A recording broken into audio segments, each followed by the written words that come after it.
Hello guys, स्वागत है हमारे यूट्यूब चैनल में। जैसे कि मैं 2 साल से लगभग अपने यूट्यूब चैनल पर काम नहीं कर रहा था, फिर से मैंने स्टार्ट कर दिया है।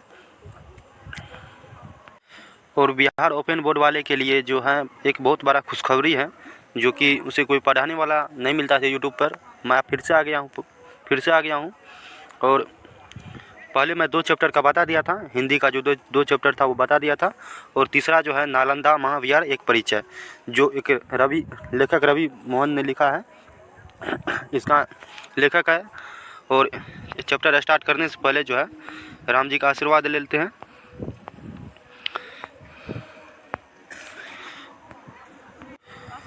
और मैं आज इसी तीसरा चैप्टर का जो है क्वेश्चन आंसर करवाऊंगा। और यहाँ से इसका क्वेश्चन आंसर है, यहाँ से बोध प्रश्न है पहला। यहाँ से दिया गया है कि लेपा कौन है। तो 1 नंबर में है लेपा कौन है, तो इसका आंसर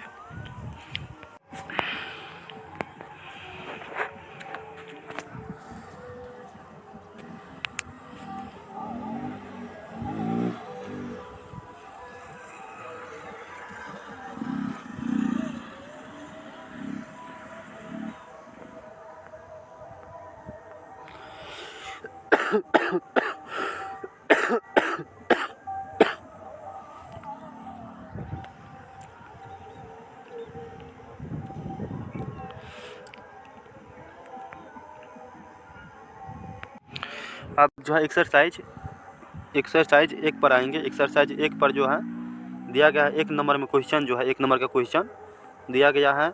इनमें से कौन चीनी यात्री सबसे पहले नालंदा आए थे। नालंदा कौन आए थे सबसे पहले आया था कौन? फाहियान। आप लोग याद रखेंगे, फाहियान आया था सबसे पहले। और दूसरा नंबर में क्या है कि 100 फीट ऊंचा विशाल विहार स्तंभ किसने बनवाया था। तो किसने बनवाया था उसमें बनवाया था हर्षवर्धन बनवाया था। और तीसरा नंबर का क्वेश्चन जो बता रहा है कि प्रवेश परीक्षा लेने वाले विशेषज्ञों के दल को क्या कहा जाता था उस समय द्वार पंडित कहा जाता था। और उस समय द्वार पंडित के द्वारा जो है नहीं होता कि पहले किसी भी कॉलेज में एडमिशन लेने से पहले परीक्षा होता था, तो वही यहाँ पे जो है द्वार पंडित उसका उस समय पहले परीक्षा लेता था विद्यार्थी का एडमिशन के लिए। अब यहाँ चौथा नंबर का क्वेश्चन जो है बता रहा है, चौथा नंबर का क्वेश्चन क्या बता रहा है, वैसे छात्र जो भिक्षुक बनकर संघ में प्रवेश करते थे तो उन्हें क्या कहते थे? तो ब्रह्मचारी कहते थे उन्हें। उस समय ब्रह्मचारी बोलते थे और अब जो है एक्सरसाइज 2 पर आएंगे। एक्सरसाइज 2 में क्या है? एक्सरसाइज 2 में है रिक्त स्थान की पूर्ति करें। तो उस समय रिक्त स्थान की पूर्ति करें। और यहाँ पर जो है 1 नंबर का क्वेश्चन बता रहा है, नालंदा मूल रूप से ... अध्ययन केंद्र था। तो नालंदा किस चीज़ का जो अध्ययन केंद्र था? तो वहाँ बौद्ध का अध्ययन केंद्र था। और दूसरा नंबर का जो क्वेश्चन है, प्रारंभिक पाठ्य पुस्तक का नाम था। तो प्रारंभिक पाठ्य पुस्तक का नाम था सिद्धिरस्तु। क्या नाम था? सिद्धिरस्तु। यहाँ तीसरा नंबर का क्वेश्चन क्या रहा?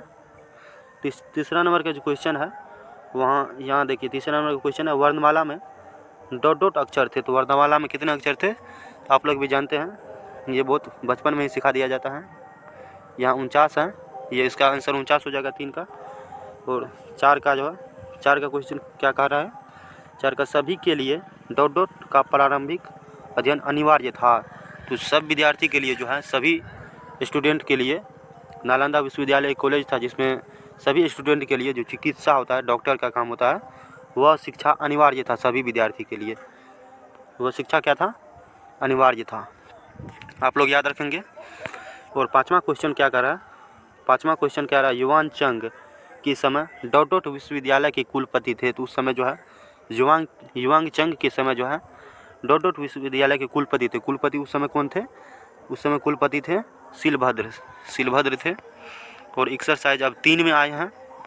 एक्सरसाइज 3 में है। तो एक्सरसाइज 3 का जो 1 नंबर है, उसका जो 1 नंबर है, तो उसका 1 नंबर क्या है, इसमें सही और गलत के लिए दिया गया है। अब जो है एक्सरसाइज कितना का, एक्सरसाइज 3 का जो है 1 नंबर, इसमें 1 नंबर में बोल रहा है सही और गलत का चिन्ह लगाने के लिए। ये उसका 1 नंबर जो है, चलते हैं प्रश्न पर। प्रश्न पर 1 नंबर जो है, धर्म यज्ञ यज्ञ मंडप का नाम था, तो यज्ञ, हाँ, इसका सही हो जाएगा, यज्ञ एक मंडप का नाम था। और दूसरा नंबर में क्या है, दूसरा नंबर में है रतन सागर कुमारजीव का शोध ग्रंथ था। रतन सागर जो है कुमारजीव का शोध ग्रंथ था, तो हाँ, इसका भी ये सही हो जाएगा, इसका भी सही हो जाएगा। और चीन में जो है कुमारजीव और धर्मकीर्ति ने बौद्ध धर्म का प्रचार किया था, तो ये भी सही है। और कुछ है जो महत्वपूर्ण बिंदु, इम्पोर्टेंट पॉइंट है, तो इसको इंग्लिश में इम्पोर्टेंट पॉइंट और हिंदी में महत्वपूर्ण बिंदु, जिसको आप लोग जो है याद रखिए, इसको आप लोग याद रखिए, ये अधिकतर इसमें से पूछा जाएगा। तो यहाँ पे पहला जो है बिंदु क्या बोल रहा है, नालंदा विश्वविद्यालय की स्थापना गुप्त काल में हुआ था, इसको याद रखिएगा, कॉपी पर लिख लीजिएगा। नालंदा विश्वविद्यालय की स्थापना गुप्त काल में हुई। और दूसरा क्या है, फाहियान युवानचंग एवं इति सिंह के यात्रा वृत्तांत में इस विश्वविद्यालय की विस्तृत जानकारी मिलती है, तो आप लोग पढ़िए और याद कर लीजिए, इसको कॉपी पर लिख लीजिए। और तीसरा पॉइंट क्या है, सम्राट हर्षवर्धन के शासनकाल में नालंदा विश्वविद्यालय की काफ़ी प्रगति हुई थी। यहाँ पे बता जो रहा है कि सम्राट हर्षवर्धन के समय में जो है नालंदा विश्वविद्यालय की जो है ना काफ़ी प्रगति हुई थी उस समय, नालंदा विश्वविद्यालय में काफ़ी प्रगति हुई। और चौथा मेन पॉइंट क्या बोल रहा है, इसमें शिक्षार्थियों का नामांकन, इसमें जो है शिक्षार्थियों का नामांकन प्रतियोगिता परीक्षा के द्वारा होता था। इसमें जो कोई शिक्षार्थी यानी कि टीचर जो होता था पढ़ाने के लिए जो आता था, तो उसमें पहले नामांकन यानी कि एडमिशन, और उसमें एडमिशन लेने के लिए यहाँ पे शिक्षक को भी एग्ज़ाम देना पड़ता था। एग्ज़ाम देने के बाद जो पास होता था उसमें तभी वह विद्यालय में पढ़ा सकता था, नालंदा विश्वविद्यालय में तभी वह पढ़ा सकता था, नहीं तो नहीं पढ़ा सकता था।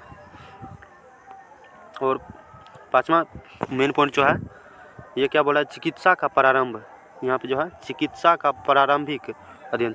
प्रारंभिक अध्ययन सभी विद्यार्थियों के लिए अनिवार्य था। जैसे कि मैं पहले भी बताया था वहाँ पे कि चिकित्सा का जो प्रारंभिक अध्ययन सभी विद्यार्थियों के लिए अनिवार्य था। और छठा जो है,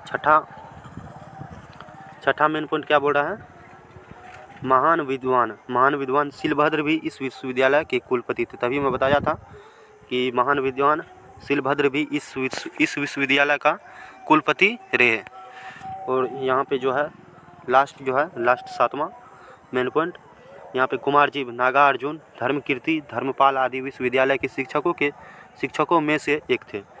यहाँ जो है प्रसिद्ध शिक्षक जो थे नालंदा विश्वविद्यालय के प्रसिद्ध शिक्षक वह जो है कुमारजीव, नागार्जुन, धर्मकीर्ति और धर्मपाल आदि विश्वविद्यालय के जो है प्रमुख शिक्षक थे।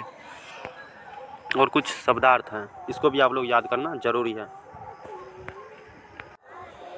यहाँ पे जो आप देखते हैं शब्दार्थ के जो है 2 4 5 कितना शब्दार्थ दिया है, 7 को जो है शब्दार्थ दिया है, 7 शब्दार्थ, इसको आप लोग याद रखिए।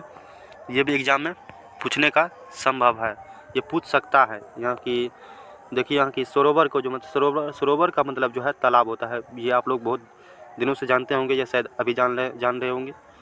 और दूसरा क्या है, झंझावात का मतलब तेज हवा यानी कि आंधी तूफान। और तीसरा जो है शेषवावस्था मतलब कि बाल्यावस्था होता है, और जैसे कि उसे बाल्यकाल भी बोलते हैं। और परिनिर्वाण का मतलब होता है, परिनिर्वाण का मतलब मोक्ष यानी कि मृत्यु प्राप्ति को मोक्ष बोलते हैं। और बखान का मतलब जो है बखान का मतलब अधिक प्रशंसा, किसी का अधिक बड़ाई नहीं होता है, उसी को अधिक प्रशंसा बोलते हैं। पुस्तकालय का मतलब होता है पुस्तकों का घर यानी कि इंग्लिश में बोल देते हैं इसको लाइब्रेरी। और पांडुलिपि का मतलब पुस्तकों की हस्तलिखित प्रति। आप लोग लास्ट क्या है, पांडुलिपि का मतलब पुस्तकों की हस्तलिखित प्रति। आप लोग को और जो है क्वेश्चन कुछ अंतिम अभ्यास यानी कि सब्जेक्टिव क्वेश्चन है, इसका अगर आंसर आपको चाहिए तो हमारे व्हाट्सएप ग्रुप में व्हाट्सएप चैनल में ज्वाइन हो जाइए। वहाँ पे सभी चीज़ का जो है आंसर मिलेगा और ये PDF भी वहाँ पे मिल जाएगा आप लोग को। शायद आप लोगों को ये वीडियो पसंद आई होगी, तो लाइक और सब्सक्राइब कर दीजिएगा हमारे चैनल को। जय हिंद दोस्तों।